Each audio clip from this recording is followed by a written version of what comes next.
17 नवंबर 2025 को समाजवादी पार्टी के वरिष्ठ नेता मोहम्मद आजम खान को 2 पैन कार्ड रखने के मामले में 7 साल की सजा सुनाई गई, जिसके बाद आजम खान ने अपने वकीलों से अर्जी लगवाई कि उन्हें रामपुर जेल में ही रखा जाए, क्योंकि उनका स्वास्थ्य ठीक नहीं है और उनके विरुद्ध 100 से अधिक मामले दर्ज हैं और 45 मुकदमे उनके बेटे अब्दुल्ला आजम खान के खिलाफ हैं, जिनमें से अधिकतर की सुनवाई रामपुर जिला अदालत में ही हो रही है और ऐसे में उन्हें रामपुर जिला जेल में ही रखा जाए। साथ ही उनके साथ में उनके बेटे अब्दुल्ला आजम खान को भी रखा जाए, क्योंकि स्वास्थ्य खराब होने के चलते उन्हें एक मददगार की जरूरत है। जो भी नए बंदी कारागार में आते हैं उनको 10 दिनों के लिए क्वारंटीन बैरक में रखा जाता है। तो उसके अंतर्गत दोनों को ही क्वारंटीन बैरक में निरुद्ध किया गया है। उनके नंबर जो है वो क्या हमारे सीटी जो कन्विक्ट और हवालाती बंदियों के रजिस्टर रखे रहते हैं, उसी रजिस्टर के जो क्रमांक होते हैं, नए बंदी आते हैं उनको नया क्रमांक प्रोवाइड करवा दिया जाता है। तो सीटी रजिस्टर के अनुसार क्रमांक संख्या 425 और 426 आवंटित की गई है।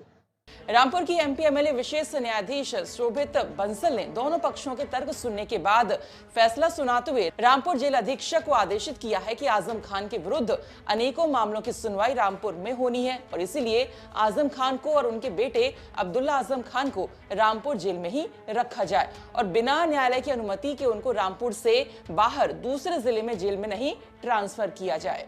नए बंदियों के एडमिशन के दौरान ही चिकित्सीय परीक्षण किया जाता है। हमारे यहाँ पे जेल चिकित्सा अधिकारी हैं, उनके द्वारा चिकित्सीय परीक्षण किया गया है। जो भी मेडिकल हिस्ट्री बताई जाती है बंदी के द्वारा और डॉक्यूमेंट जो रहते हैं उनको देखते हुए जो भी उचित उपचार रहता है वो उपलब्ध कराया जाता है। और खाने के लिए जो जेल मैनुअल में प्रावधान रहते हैं, नाश्ते में जो चीजें रहती हैं, दलिया, चना, चाय और दोपहर के भोजन और शाम के भोजन के लिए जो मेन्यू रहता है उसी के अनुसार खाना उपलब्ध कराया जा रहा है। साथ ही कोर्ट ने यह भी निर्देशित किया है कि आजम खान को सुपीरियर क्लास जेल उपलब्ध कराई जाए, यानी कि क्लास 1 की सुविधाएं प्रदान की जाएं। साथ ही साथ उनके स्वास्थ्य को देखते हुए समुचित मेडिकल सुविधाएं भी उनको उपलब्ध करवाई जाएं। अदालत का आदेश आजम खान के लिए राहत भरा माना जा रहा है, क्योंकि रामपुर जिला जेल उनके घर से चंद कदम के ही फासले पर है और जिस तरह से न्यायालय ने उनके स्वास्थ्य और उनके राजनीतिक कद को देखते हुए सुपीरियर क्लास जेल देने को कहा है, उसके बाद से आजम खान और उनके बेटे दोनों के लिए एक बड़ी राहत है। जैसा कि मैंने बताया, कोर्ट का आदेश कल प्राप्त हुआ है, तो जो भी माननीय न्यायालय का आदेश है उन आदेशों का अक्षरशः अनुपालन किया जाएगा।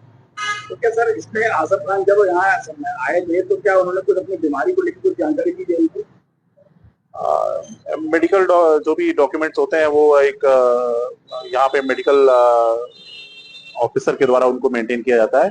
जो भी हिस्ट्री, मेडिकल हिस्ट्री बताई जाती है और डॉक्यूमेंट्स उपलब्ध कराए जाते हैं वो जेल के रिकॉर्ड में रख लिया जाता है और उसके अनुसार ही आगे का इलाज यहाँ पे कंटिन्यू रखा जाता है। आपको हम बता दें कि पहले भी आजम खान और उनके बेटे अब्दुल्ला आजम खान 2 बार जेल जा चुके हैं। पहली बार 27 महीने दोनों सीतापुर जेल में रहे और उसके बाद 23 महीने जेल में रहे। दोनों को अलग अलग जेल में रखा गया था।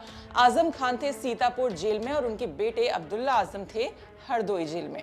तो जैसा कि आप जानते हैं कि आजम खान का स्वास्थ्य ठीक नहीं है और अभी कुछ ही दिन पहले वो जेल से बाहर आए थे और फिर से अब 2 पैन कार्ड रखने के मामले में उन्हें 7 साल की सजा यहां पर सुना दी गई है। तो वो और उनके बेटे दोनों को ही जेल भेज दिया गया है और अब दोनों को ही एक ही जेल में यहां पर रखा जाएगा, ताकि आजम खान को एक मददगार मिल जाए उनका ध्यान रखने के लिए। और साथ ही साथ आजम खान के स्वास्थ्य को देखते हुए न्यायालय ने उनके लिए मेडिकल सुविधाएं उपलब्ध कराने की बात कही है और जेल भी यहाँ पर कह सकते हैं कि क्लास 1 कर दी है। कल माननीय न्यायालय का आदेश इस कारागार को प्राप्त हो गया है और जो भी कोर्ट में दोनों ही बंदियों संबंधित आदेश है उस आदेश का अनुपालन सुनिश्चित किया जाएगा।